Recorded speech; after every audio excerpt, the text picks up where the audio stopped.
Hello everyone! Welcome to a great history of how salt was discovered. I'm your narrator, and today, we're going on an exciting journey through time to explore one of the most important things in our kitchens and in history: salt. You might think salt is just that white stuff you sprinkle on your fries. But oh boy, it's so much more. Did you know your body needs salt to function? Without it, our muscles and nerves wouldn't work right. Salt has shaped civilizations, started wars, and even been used as money. And guess what? It wasn't really discovered by one person. Humans have been using it for thousands of years, probably by following animals to natural deposits. But let's dive in and see how it all began. This story will take us from prehistoric times right up to today. Grab some popcorn, but hold the salt for now. First, let's go way back to prehistoric times, before there were cities or even writing. Imagine it's around 6000 BC.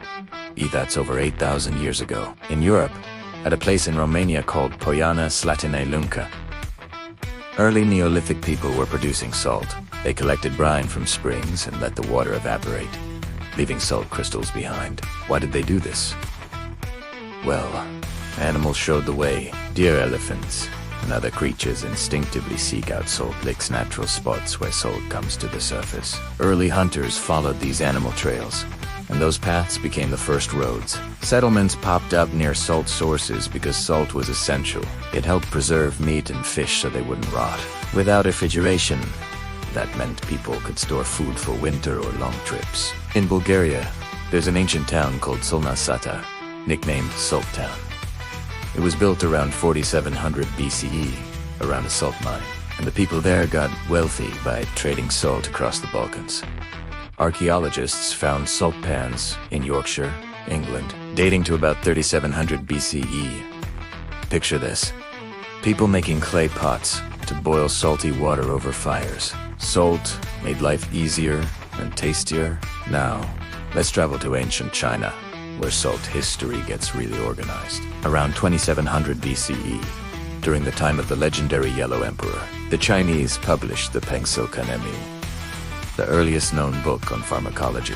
A big part of it was about salt, more than 40 types, their uses, and how to extract them. They boiled brine in iron pots, a method still used today in some places. Salt production became a huge industry in China for over 2,000 years. The government realized they could tax salt to make money, so they controlled it. Nomads spreading west from China carried salt with them, trading it for tools or food. Salt was so important that it drove inventions, like better pots and drilling techniques for brine wells. Can you imagine a world where salt taxes paid for empires? Hop over to ancient Egypt, where salt was magical, literally. The Egyptians used a special salt called natron from the dry lake beds in the Natron Valley. It was key for mummification. To make a mummy, they'd pack the body in natron for 40 days to draw out moisture and prevent decay. This preserved the body for the afterlife, which was super important in their religion. Egyptian art from 1450 BCE shows workers harvesting salt. They also used it to preserve food, like fish and meat. The Nile Delta had marshes perfect for evaporating seawater in ponds. Salt helped the Egyptian empire grow because preserved food meant armies could travel far. The ancient Greeks and Hittites valued salt too. In the Bible's book of Job, salt is mentioned as a spice, and in the book of Sirach it's called essential for life. But let's focus on the Romans. They were salt pros. They built the Via Salaria, or Salt Road, which started as a Sabine trail in the Bronze Age. It carried salt from solar evaporation ponds at Asti, near the Adriatic Sea, all the way to Rome. Romans loved salted fish and garum, a fermented fish sauce. Legend says soldiers got a salt allowance, leading to the word salary, from sal, Latin for salt. Though historians debate if they were paid in salt directly, it shows how vital it was. Roman legions needed preserved food for conquests.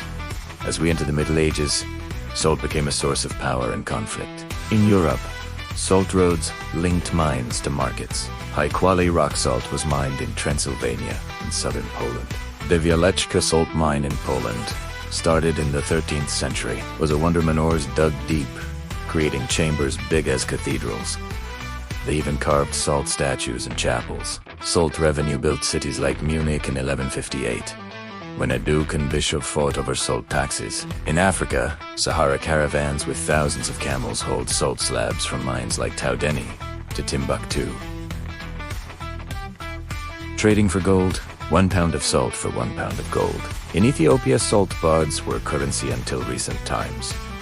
In France, the Gabelle salt tax from 1286 made people mad because it was unfair hire in some areas. Smugglers risked death to avoid it, and it helped fuel the French Revolution. Napoleon kept salt controls but made taxes uniform. In England, salt making went back to Neolithic times.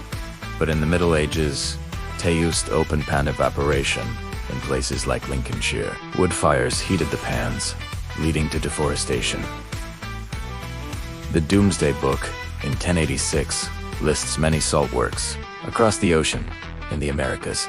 Salt was crucial too. Native Americans boiled brine in New York and West Virginia. During the Revolutionary War, the British tried to block salt supplies to weaken the colonists. In the Civil War, Confederate salt works in Kanawha were key targets.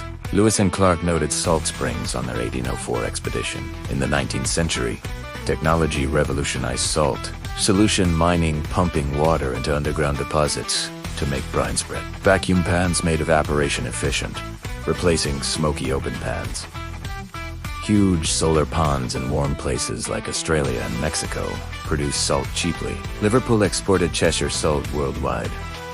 In modern history, salt sparked change. Gandhi's 1930 Salt March defied British laws, symbolizing India's independence struggle.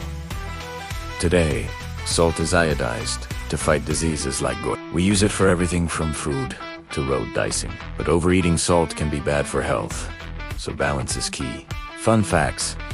The phrase, "worth your salt," means you're valuable.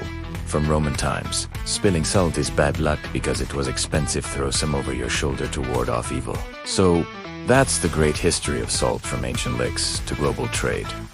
It's not just a discovery, it's a story of human ingenuity. Thanks for listening. What surprised you most? Let me know in the comments.